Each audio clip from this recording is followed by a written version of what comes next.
Superstar Rajinikanth Bharat के एक ऐसे लौते कलाकार हैं जिनको लोग भगवान की तरह पूजते हैं, इतना प्यार करते हैं। बड़े से बड़े सुपरस्टार को भी अपनी फिल्म की रिलीज के लिए किसी खास दिन का, त्योहार का या फिर छुट्टी के दिन का इंतजार रहता है, लेकिन ये एक लौते कलाकार है जिनकी फिल्म जिस दिन रिलीज होती है उस दिन पूरे देश में छुट्टी का माहौल हो जाता है। इतनी बड़ी सफलता शायद ही किसी कलाकार को मिली है। लेकिन क्या आप जानते हैं कि रजनीकांत जी का बचपन कैसा था, क्या क्या तकलीफों का उन्होंने सामना किया है। कोई गॉडफादर नहीं था, फिर भी इस मुकाम तक वो कैसे पहुंचे। ना हीरो जैसा लुक, ना सिक्स पैक, ना चार्मिंग फेस, ना हीरो जैसी हाइट, सिर्फ और सिर्फ एक्टिंग और स्टाइल के दम पर यहां तक पहुंचने में उनको कैसे कैसे दिनों का सामना करना पड़ा, आइए जानते हैं डिटेल में। रजनीकांत जी का जन्म 12 दिसंबर 1950 में कर्नाटका के बेंगलुरु में एक मराठी परिवार में हुआ था। पिताजी का नाम रामोजीराव गायकवाड़ जो एक पुलिस कांस्टेबल थे, माता जी का नाम जीजाबाई जो एक हाउसवाइफ थी। उनके माता पिता ने उनका नाम छत्रपति शिवाजी महाराज के नाम से शिवाजी गायकवाड़ रखा था। 4 भाई बहन थे, उनमें से सबसे छोटे थे हमारे शिवाजी। ये एक मिडिल क्लास फैमिली था। जब पिताजी रिटायर हुए तो सब लोग बेंगलुरु के हनुमंत नगर में शिफ्ट हो गए। छोटे से रजनीकांत की पढ़ाई शुरू हुई जब वो 6 साल के थे। गवर्नमेंट स्कूल में एडमिशन हुआ। पढ़ाई में बहुत अच्छे थे, लेकिन बचपन से ही स्कूल की को करिकुलर एक्टिविटीज में ज्यादा पार्टिसिपेट किया करते थे। अब तक रजनीकांत जी की लाइफ सही तरीके से चल रही थी, लेकिन जब वो 9 साल के हुए तब आया उनकी लाइफ का पहला झटका। उनकी माताजी की मृत्यु हो गई। यहीं से उनकी जिंदगी का काला दौर शुरू हो गया। ये सब बातें इसलिए कर रहे हैं ताकि आपको बता पाए कि बुरा वक्त हर किसी की लाइफ में आता है, लेकिन ऐसे टाइम पर सर पर हाथ रखकर नहीं बैठना चाहिए।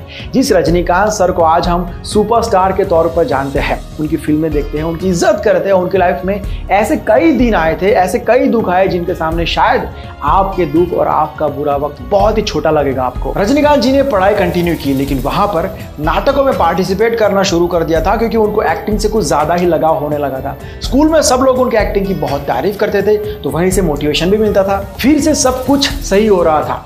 धीरे धीरे करके उनकी जिंदगी नॉर्मल हो रही थी, तभी जिंदगी ने दूसरा बड़ा झटका दे दिया। घर की परिस्थिति बहुत ही ज्यादा खराब हो गई। पैसों की बहुत कमी होती थी घर के अंदर।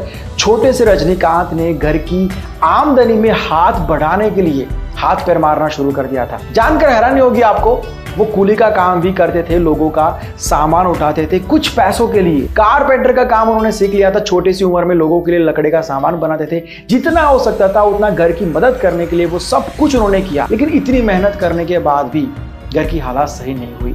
कुछ और करना जरूरी था जिससे थोड़ा ज्यादा पैसा घर में आ सके। बड़ी मुश्किल से उनको बेंगलोर ट्रांसपोर्ट सर्विस में कंडक्टर की नौकरी मिली। भले ही एक्टिंग करने का वक्त नहीं मिलता था, लेकिन अपने पैशन को उन्होंने जिंदा रखा। बस में सबके सामने एक्टिंग करते थे। उनकी टिकट्स देने की अदा, उनकी सीटी मारने की स्टाइल, छुट्टे पैसे वापस देने की स्टाइल, इन सब से पैसेंजर्स बहुत एंटरटेन होते थे। अब उनके एक बहुत ही अच्छे दोस्त थे, राज बहादुर जी।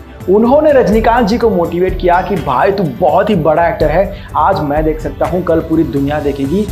भाई तू मद्रास फिल्म इंस्टीट्यूट को ज्वाइन कर ले कैसे भी करके, इस फिल्म में ही तू आगे बढ़। रजनीकांत जी ने घर पर इस बारे में बात की, लेकिन घर वाले एग्री नहीं थे। ऐसा नहीं था कि वो नहीं चाहते थे कि उनका बेटा आगे बढ़े, जिंदगी में कुछ करे, लेकिन मुश्किल से सब कुछ ठिकाने पर आया था। घर में 2 पैसे आना शुरू हुए थे और ये एक्टिंग के चक्कर में उनको डर था कि फिर से सब कुछ कहीं बिखर ना जाए। घर वाले ऑलवेज हमारे अच्छे के लिए, सेफ्टी के लिए, सिक्योरिटी के लिए सोचते हैं।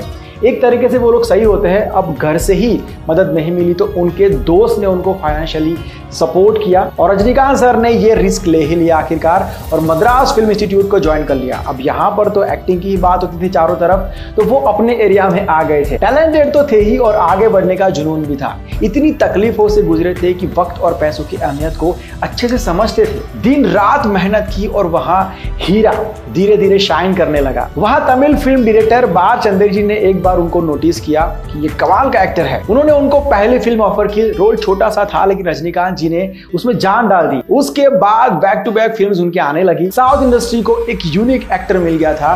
5 से 6 सालों में रजनीकांत जी एस्टैब्लिश्ड एक्टर बन चुके थे। उसके कुछ सालों के बाद रजनीकांत जी को सुपरस्टार का दर्जा मिल गया था।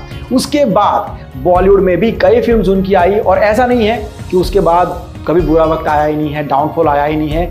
ऐसा दौर भी आया था कि फिल्म्स लगातार उनकी फ्लॉप हो रही थी, लेकिन जो बंदा जमीन से उठा हो उसे कोई फर्क नहीं पड़ता है नीचे आने से, फेलियर से। ऐसे लोग कभी भी कमबैक कर सकते हैं क्योंकि उन्होंने जो लास्ट स्टेज होता है, सबसे नीचे वाला स्टेज, उसको भी देखा होता है, उसको जिया होता है, वहीं से ये लोग ऊपर आए हैं। रजनीकांत जी फिल्म शिवाजी से वर्ल्ड वाइड फेमस हो गए और हिंदुस्तान की हाईएस्ट पेड एक्टर बन गए। रजनीकांत जी के आज का मंदिर है, लोग उन्हें भगवान मानते हैं, उनकी पूजा करते हैं। अब कमाल की बात यह है कि इतनी बड़ी सक्सेस के बाद रजनीकांत जी आज भी वैसे ही है जैसे पहले थे, डाउन टू अर्थ, आम इंसान की तरह रहते हैं, घूमते हैं, लोगों से बात करते हैं, जितनी हो सके उतनी ज्यादा लोगों की मदद करते हैं। एक तरफ एक्टर्स पब्लिक में जब आते हैं तब प्रॉपर ड्रेसिंग के साथ आते हैं, मेकअप के साथ आते हैं ताकि उनका स्टेटस बना रहा है, लेकिन रजनीकांत जी एक ऐसे लौते सुपरस्टार है जो रियल है और रियल ही रहते हैं। वो धोती कुर्ता पहन के आते हैं लोगों के सामने बिना मेकअप के, इवन वीक भी नहीं पहनते हैं, और उनके ऐसे लुक से पब्लिक को कोई फर्क नहीं पड़ता है, उनका फैन फॉलोइंग डाउन नहीं होता है और ज्यादा बढ़ता है। तो कुल मिला के इन्होंने एक बेंचमार्क सेट कर दिया है, द रजनीकांत स्टाइल, रील में भी और रियल लाइफ में भी। पूरे वीडियो को एक लाइन में समराइज करूं तो एक टाइम ऐसा था, इतने बुरे हालात हो गए थे कि उनके घर में खाने के पैसे नहीं होते थे। वो बंदा अपनी मेहनत से इतना आगे बढ़ा, इतना ऊपर गया, और ऊपर जाकर भी उस सक्सेस को उन्होंने यहाँ पर नहीं चढ़ने दिया।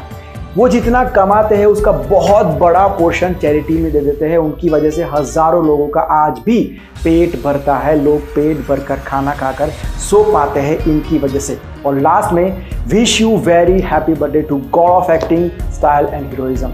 Rajni sir, we love you.